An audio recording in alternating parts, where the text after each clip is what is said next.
director at the Company of Biologists. And I want to say thanks to Pronax for giving us the opportunity to talk to some of you today.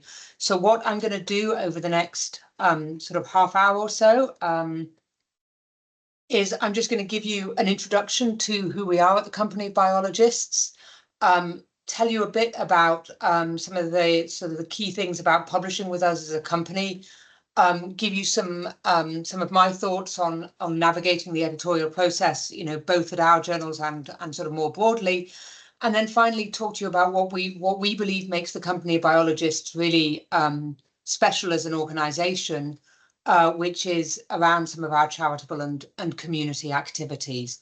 I'd also like to say that I'd really like to take any questions that you've got at the end, or if you've got any kind of burning questions as I go on, please do feel free to either put them in the chat or just unmute yourself and ask questions. I think these things are much more useful as a discussion rather than me just talking to you. So please do feel free to ask me any questions. So the Company of Biologists is 100 this year. We were established back in 1925, specifically to take on a journal called the British Journal of Experimental Biology, now the Journal of Experimental Biology. And since then, we've built as a company. We were gifted another journal, which is now called Journal of Cell Science, but was the Quarterly Journal of Microscopical Sciences in 1946. We then launched the Journal of Embryology and Experimental Morphology, now Development, in 1953. And then more recently, we've launched two newer journals, Disease Models and Mechanisms and Biology Open. And as I said, importantly, we are a not-for-profit publisher and a registered UK charity. And if you're interested in finding out more about the history of the company, we've published an editorial about that recently, and there's a QR code you can scan, or I think Leonore is recording this, so you'll be able to get that afterwards. And this slide really just summarises what we do and what we're about as an organisation, and this is what I'll go into in more detail. As I said, we have 5 journals, and we really believe in publishing in an ethical way and really thinking about the best way of doing publishing that we can. On top of that, we provide a lot of charitable support to researchers, and also other ways of trying to support the community through some of our activities. And more recently, we're really starting to think more about sustainability and how we as a small publisher can support sustainability initiatives. So in terms of publishing with the company, as I said, these are our 5 journals. I hope that you're familiar with at least one or more of them.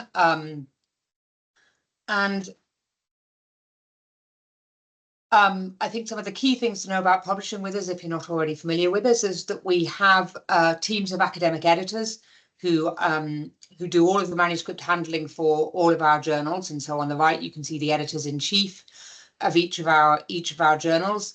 We have an international team of really well-respected academic editors who operate across the journals to really make the decisions on your papers. So when you submit a paper to us, it's being assessed and being handled by somebody who's expert in the field, somebody who really understands publishing and knows what it means to be a publishing scientist themselves. We offer competitive decision speeds and relatively rapid publication. I'll talk a little bit about that in a moment. And one of the things that we also really try to do is we recognise that many papers come to us having been under consideration at a journal elsewhere, and so we have a fast track option for papers received with reports from another journal. And again, I can talk more about that in a moment. We have preprint friendly policies and format free submissions, and we really have publishing options to fit all funder mandates, and that's one of the things that I'll go on to talk about a bit more in a minute. And then finally, something that we've just recently started and we're really proud of is really trying to think, as I said, about sustainability and biodiversity. And we now would describe ourselves as a biopositive publisher. And this is through our initiative called the Forest of Biologists. So what we started doing a couple of years ago is that for every research or review article that we publish in any of our journals, we are planting a tree in the forest in the UK that is being maintained and will go on to grow a new forest and contribute to the biodiversity of that part of the UK. And then for every peer review report that a referee completes and sends to us, we're also contributing funds to help protect ancient woodland also in the UK. And on top of this, we have a virtual forest, which is the Forest of Biologists, where authors and reviewers can go and visit their trees and look at how we're actually helping to contribute towards protecting woodland, growing new woodland in the UK, and really trying to support biodiversity in the UK. And so this, I think, is probably one of our biggest sustainability efforts, but we are doing some other things as well in this area that I'll come on to talk about later. As a company, we have 2 fully open access journals, which are DMM and Bio, Disease Models and Mechanisms and Biology Open. And our 3 more established journals are called hybrid or transformative journals. We have been publishing open access papers for over 20 years now, and we are moving towards open access. But as we do this, we're really trying to balance 2 different priorities. One is to try and make research accessible to everybody as quickly as possible, because we do believe that is going to advance science and that is going to support the community. On the other hand, what we really want to make sure is that we support all of our authors, whatever their funder or financial status. And we recognise that not everybody has the funds to be able to pay for Gold Open Access. And so currently on our 3 established journals, we have 3 options for authors to publish with us. So the first option is that you can publish with us completely for free. There are no author charges. And those papers that are published via that route are available to subscribers only for the first 12 months. And then after that, they become accessible to everybody to read. The second option we've had for a very long time is that you can pay an article processing charge for Gold Open Access. And so at that point, when the author pays the charge, the article is then free to read from the point of publication. And then the third option that we have is what we call our read and publish deals. And this is where an institute or a consortium, their librarians will sign an agreement with us, which will essentially replace the subscription deal that you previously had with us, and will allow authors to read all of our content, but also to publish with us completely for free. So what this means to you as a potential author with us is that as an author, you can get institutional access to all of our content dating all the way back to 1853. And in addition to that, you can publish in any of our journals without individual charge to you as an author, because those charges are covered by the read and publish deal with your institution. And the real benefit to you as an author for that is that we know, and we've done the analysis on this, that we know that papers published in open access with us, not only do they get increased usage, not only are they read more by your peers, which I think you would expect given that they're not behind a paywall, but they also get more attention in other ways. So they tend to have a citation advantage, and they're also more shared on things like social media and via other routes. So by publishing open access with us, your research is going to get out there more quickly and more efficiently to the people that you want to be able to read it. And these are just some of the quotes from some of our recent authors who published with us through the read and publish route that we have as relationships with some of these institutions, really saying that the benefits of this is that the research will get out there more quickly and it's going to reach a broader audience. And so I'm assuming that many of you on the call will already be part of institutions that have read and publish deals. If you're not and you're interested in finding out more about that, then you can get in touch either with Leonor or with us directly to find out how this works and how you might be able to go about trying to get a read and publish deal with us. So I'm now just going to move on. I'm going to talk a little bit about actually navigating the editorial process at journals like those journals at the Company of Biologists. And I think that it's fair to start out this part of the talk by saying that we recognise that there are complaints and concerns with the publishing process and the system as it is at the moment. And these are just a few cartoons that you can easily find online, but just sort of explain, people's views of the peer review process and how, difficult it can feel to get a paper published in your journal of choice at the moment, and how much work you need to go through to do that. And I think, I want to start out by saying that I recognise that for sure the peer review process and the publishing process is by no means perfect. And this is something that we're working on all the time, really hard to try and make life easier for authors without compromising the quality and the integrity of the work that we publish at the Company of Biologists, because we believe that, what's most important is that the research that we put out there can be trusted for years to come. So when you're thinking about where to submit your paper, which I think is, one of the first choices that you're going to be making as an author, I think there's a whole series of questions that you need to be considering in deciding, which journal you're going to be submitting. And that's going to depend on individuals, and that's going to depend on the particular piece of research in question.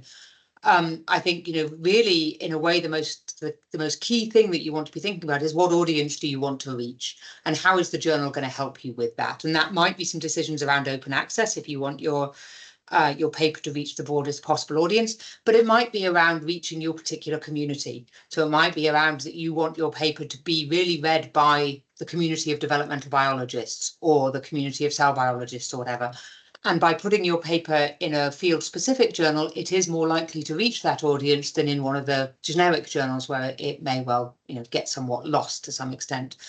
And and beyond that, different journals will support authors in different ways to promote their papers after publication. And that's another thing that you may want to consider, is how is the journal actually going to help you to get your work out there and get it read by the people that you want to read it. In some cases, you really may want to care about who's handling your papers. Is it an academic or a professional editor? And how is that going to support you getting your paper dealt with in an appropriate way? And as I say, at the Company of Biologists, all of our editors are academics. They understand the publishing process. They know the limitations of what you can reasonably do in the lab. And I think that does give you some advantages in that your paper is being assessed by your peers. Obviously, there is often a choice to be made between speed, how quickly your paper is going to get out there, and the kind of perceived impact of the journal it's getting out there. And in some cases, you may decide that the best thing for this paper and for this particular situation is to really push to get your paper published in the highest impact journal that you can. But the reality of that is that it's going to take you months, if not years, to do so. On the other hand, you may decide that actually you just want to get the paper out there in a good journal where it's going to get read by your audience, and then you really want to think about how efficiently is that going to happen. And again, that is going to depend a little bit on the situation. And then, finally, I would argue that there is a moral choice to be made to some extent as well about whether you want the funds that are going to go towards publishing your paper, be that through an APC or less directly through subscriptions and read and publish type deals, to be supporting the commercial journals or the not-for-profit publishers like ourselves.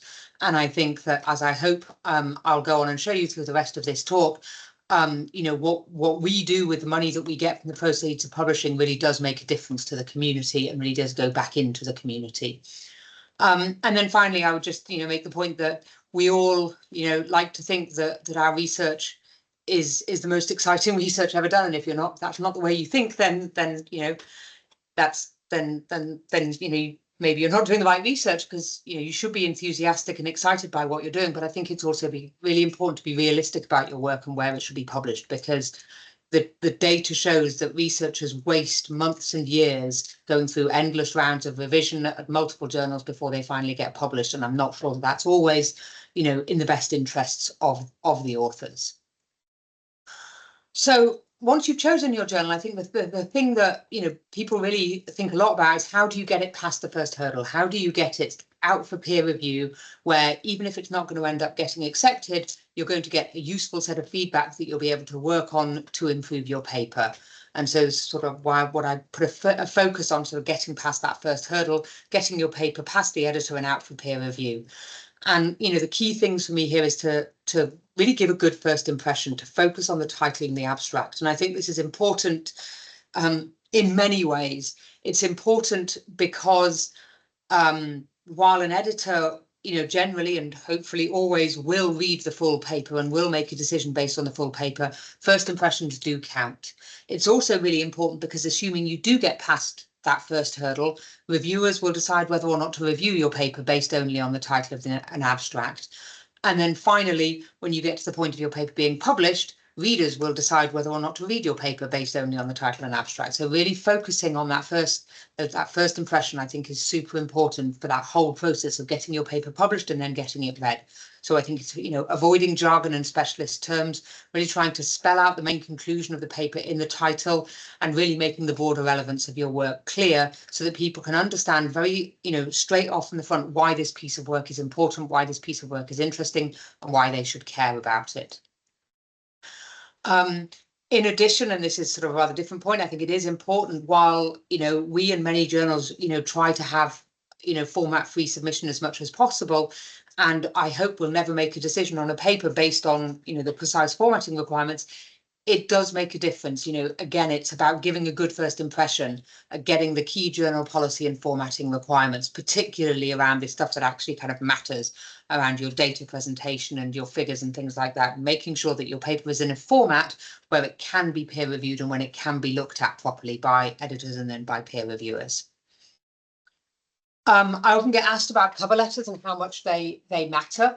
And I think, again, it is about, making that good first impression. And so, don't just repeat the abstract. We've already got that information. Really, I think the key thing in writing a cover letter is explaining why the editor should care about that paper and why the paper belongs in that particular journal. That's what I really want to hear when I look about a paper is why is this paper right for this journal? Without overselling it, without making, claims, trying to spell out, why they should care, why they should consider it for that particular journal. And then I think also, just be upfront about any issues there may be around the work, overlapping work from other authors from your own lab, any other issues that we may need to be aware of. And then finally, just keeping it concise. Editors are busy people and don't want to be wading through a 2-page cover letter just to get to the paper. So that's about what you can do to try and give yourself the best chance of getting paper past the first hurdle and then also, navigating through the subsequent peer review process. What about what we can do to help you and what we do to help our authors? Because, we recognise that there are lots of journals out there. There are lots of choices that you've got and where to submit your papers. And, we really want to be helping authors to publish with us. And so if you're unsure about the scope of your paper and whether it's appropriate for whichever of our journals you're interested in, you're very welcome to send us a pre-submission inquiry. This will get looked at by one of the academic editors who will then give you feedback on whether or not it's worth sending the paper to us. In general, we're really happy to discuss potential submissions at conferences or even over Zoom. If you've got a paper and you're really not sure, whether it's worth sending it to us, do get in touch and, we're happy to chat about those things. As I've said already, we do offer format-free submission. We don't care whether you've got your materials and methods before or after your results section at this initial stage. We don't care about how your references are formatted. This is particularly useful, again, if you had your paper rejected from another journal, you don't need to reformat it for us before you submit it to us. There are some things that we do care about, but in general, we really try to judge the science and not the format of the paper. As I already mentioned before, we do recognise that papers do come to us from other journals. And if you've got a set of reviews for another journal and you'd like us to try and use those to make a quick decision on your paper, you're really welcome to send us those reviews. We will then often contact the journal in question, see if we can find out the identity of the reviewers, just confirm the situation. And then we are able, in many cases, to make a quick decision on your paper with the reviews that you've already got from the other journal, rather than you having to start that process all over again. We also recognise that science is a competitive place and that being first isn't really necessarily what always matters. And so for this reason, we have what we call a scoop protection policy, meaning that we won't reject your paper because you've been scooped, and that extends to the date that you posted a preprint. And so you don't, we believe in having a good solid paper and not necessarily in being the first. And so we don't reject a paper simply because a competing paper has just come out. The other thing that I think is really important is that what we don't want to do is to sort of lead you on for months and then reject your paper at the last minute. So we really try to make a very strong commitment to a paper at the first decision point. So if we invite a revision, we really want to publish your paper. And the stats hold that up across all of our journals. we only reject around 5% of papers after we've invited a revision, and that's typically because the authors simply haven't been able to or have chosen not to respond in a meaningful way to the referee's comments. We really try, once we invite a revision on the paper, we're really trying to commit to it and to committing to publishing your paper in the end. And then finally, we recognise that reviewers' comments can sometimes be quite overwhelming, and you might get a lot of requests of things to do. And again, this is where we're really happy to work with authors and to discuss which of the referee report comments do you really need to address experimentally, which things might you be able to just discuss in the paper, and which things can you lie beyond the scope of that paper. And so where you're unsure about how to approach a revision, we really would encourage you to get in touch with the editor to discuss a revision plan, so that you don't set off doing a whole load of work that may not have been necessary, or alternatively, you don't submit your paper and then discover that the one thing we thought was most important is the one thing that you haven't been able to do. So, please do get in touch in those cases. So across our journals, and this is sort of generally true for all of them in across all of our portfolio, we try to make an initial decision in less than a week, so that you will either have your paper back with you because the editor didn't feel it was appropriate for peer review, or it will be sent out for peer review in less than a week. The majority of papers are sent for peer review, so we don't editorially reject vast numbers of papers. Now, the numbers here do vary quite a lot across our journals. As I've already said, typically we really try to go for only one round of major revision. And typically across all of our journals, we go from submission to formal publication in under 6 months, and that 6 months is the slowest average speed across all of our journals. Now, of course, individual papers may take longer than that, but on average, we're going from submission to acceptance in 4 to 5 months at the maximum, and then to formal publication in under 6 months. And as I said, as well as the kind of informal process of transferring papers with peer review reports from other journals, we also have a couple of more formal processes. So from all of our journals to Biology Open, we have a very straightforward transfer process in place. And I'll talk a little bit more about Biology Open in a minute. But we're also part of some cross-publisher networks. So for Journal of Cell Science, they're part of a network with Journal of Cell Biology and Molecular Biology of the Cell, where they will take peer review reports from the other journals to make quick decisions on papers. And we're also founding affiliate journals for Review Commons, which is a journal independent peer review platform that will take papers, put them through peer review, and then give the authors the power of deciding which journal they then want to submit to. And I'm very happy to talk more about Review Commons if anybody's interested in that at the end. So finally, in this section, just coming on to Biology Open. So Bio was set up almost sort of 14 years ago or so, really as a home for papers that are rigorous and solid, but where the sort of perceived impact of the paper is not the major factor in deciding whether or not a paper should be considered for publication. So it's really about high quality, rigorous science. And it was aimed really to try and take the pain out of publishing, because we all know that the process can be difficult. And the latest initiative that Bio has just started last year and is really ramping up this year is a fast and fair peer review initiative. So this is an initiative whereby Bio will offer high quality peer review within 7 working days of submission. So you can find out more again through the link or the QR code here, but the aim is really to get editors to make super quick decisions on papers, to have referees who are signed up in advance and will guarantee to provide peer reviews within 4 days, so that a full decision of that first round of submission to a post peer review decision is made within 7 working days. Reviewers are being financially compensated for this, because we recognise it's putting quite an imposition on reviewers, but so far this trial is really working well. And again, I'm really happy to talk about how this works in more detail if you're interested in being a peer reviewer for Biology Open. Again, we can direct you, or through that link you can get directed to a sign-up form for reviewers to sign up to offer their services for doing this. And I'm just going to show you, if the video will work, a quick video that just summarizes where we are with this.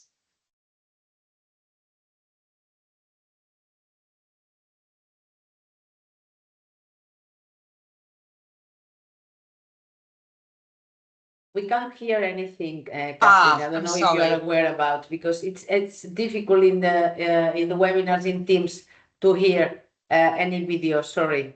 Okay, sorry, I should have checked that in advance with you, Leonor. No worries.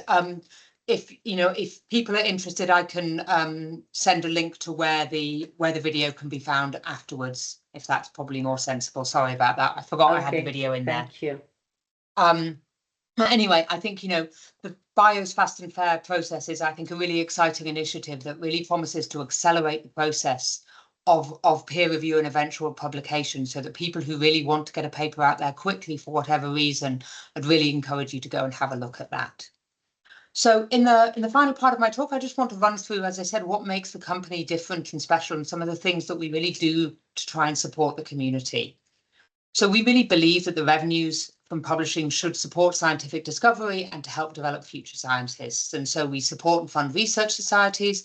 We provide travel grants and travel fellowships. We provide grants to facilitate scientific meetings.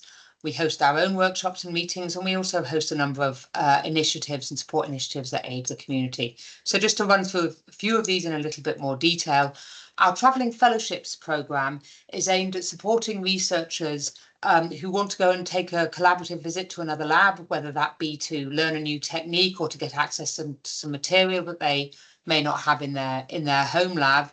And in 2024, across our journals, we supported over 120 researchers to make collaborative visits to other labs to advance their research in various ways.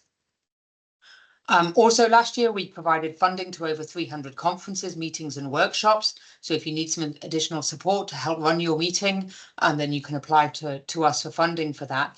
And as I mentioned earlier, we're really trying to think more sustainably now. And so we also now have what we call a Fund for Innovations in Sustainable Conferencing. And this is aimed to help meeting organisers figure out ways of running their conferences, be they in person or virtually, in a more sustainable way, and to really think about that. And so we provided a significant amount of funding for that last year. And we have literally, I think last week, just launched our event carbon calculator. And the aim of this is really to help event organisers to understand the environmental impact of the conferences that they're organising, and to provide some suggestions and recommendations on how to reduce their carbon footprint, or things that they can do that will actually help their events to run more sustainably, and whether that's, exchanging flights for train travel or thinking about more sustainable venues and so on. And so, like I say, this has literally been released in the last week or two, and we're really looking for feedback on this and ways that we can help make this more useful for academics and professional events organisers. We've also recently expanded our support for the community across from some of our journals in various ways. So as a few examples, Development a couple of years ago launched a Pathway to Independence programme to support postdocs going on the job market by providing networking and training opportunities. Journal of Experimental Biology has expanded the types of grants that it offers to support junior PIs at the beginning of their independent career through a couple of different grants. And Journal of Cell Science is now providing some funding for people who need to attend microscopy training courses as well. And so I think the point of this is that we are constantly trying to think of ways in which we can expand the funding, or extend the kinds of support that we give our communities to what will be most useful to them. As I said as well, we also run workshops and meetings. So each year we run, or for the last few years at least, we've run 6 UK-based and also now 1 Global South workshop each year. These are small events for sort of 30-ish people. They're intended to be interdisciplinary and really to set up new collaborations and explore new directions of research. And then we also run journal meetings on topics of particularly priority for the individual journals and their communities. And again, these can often be quite interdisciplinary. And they're really focused on trying to provide lots of opportunity for informal interaction, for setting up new collaborations, for discussing unpublished work and so on. And then I think the final area in which we've really invested over the past 15 years or so is an online community building. So we now have 3 community sites online aimed at different communities. So the Node is the community site for the developmental and stem cell biology field. And this is essentially a blog type format where anybody can contribute to post about their research, about things that matter to them. We also have a really great jobs board and events calendar, and share all sorts of resources through that. In 2018, we then launched Prelights, which is a preprint highlighting service, again, run by early career researchers with our support, which essentially highlights particularly new preprints that our community find particularly exciting, engage in discussion with the authors of those preprints, and for readers really help to sort of curate the ever-growing preprint literature. And then in 2020, we launched Focal Plane, which is a community site aimed at bringing together the microscopists with the biologists to really talk about how those 2 communities can better interact, and again, provide a whole load of resources for those communities as well. And so again, just to summarize, that you've seen this slide already, this is just sort of summing up the kinds of things that we do. But I'd just like to close it to say that to do all of these things, to provide all of this funding, to set up all of these things, that we do need the support of our academic community as authors, as readers, as reviewers, and generally to kind of support our journals so that we can keep giving back to the community in the way that we do. And with that, I will finish, and I'm very happy to take any questions you may have. Thank you.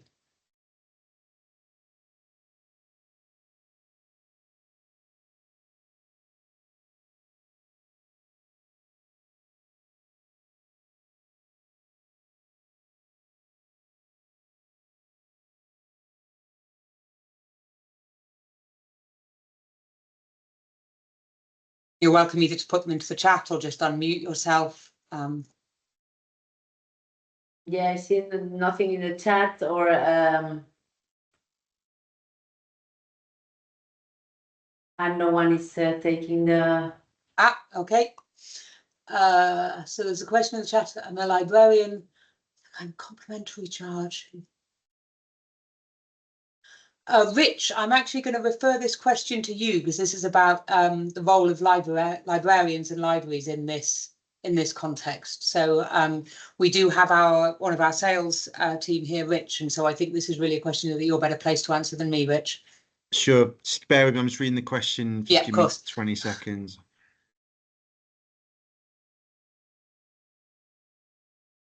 Okay, so Fernando, in the first question, there is no complimentary charge, i.e. illustration in additional pages. No.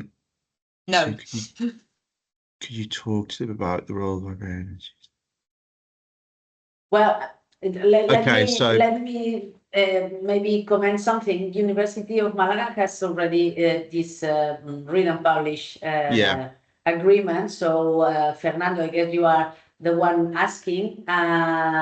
There's no additional charge to publish open access for your authors.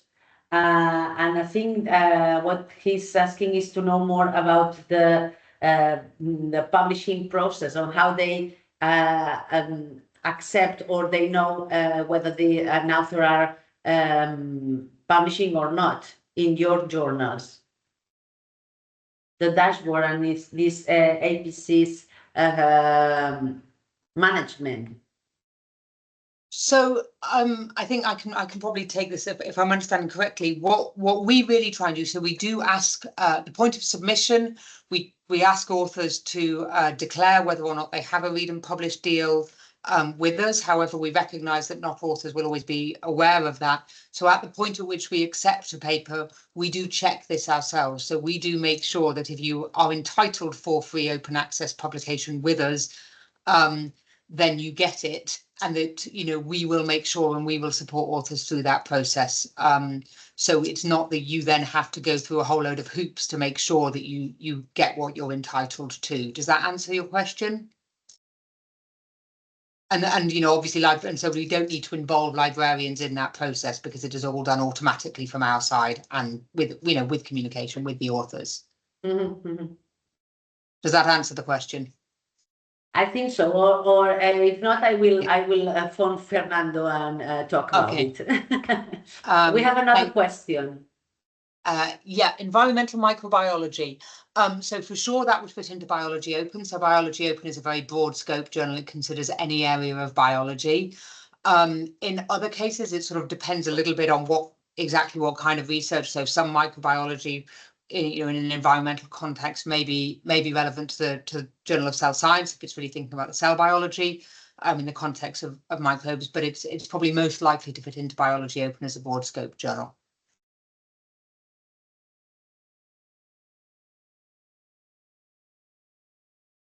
Yes, so I think that case it would be unlikely to fit anywhere else than Biology Open. Thanks, Ma.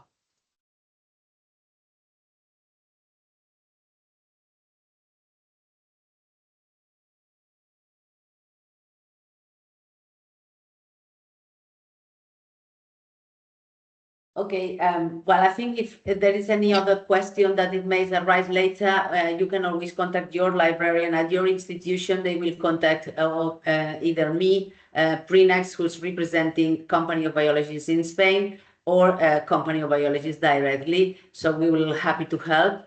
And I think I can now stop recording, and I will share this again with all the librarians in your institution. Then you can share with your colleagues or to watch it again if just is any question or doubt. Sure. Thank you very much then, Leonor. Thank you. And thank you all for coming.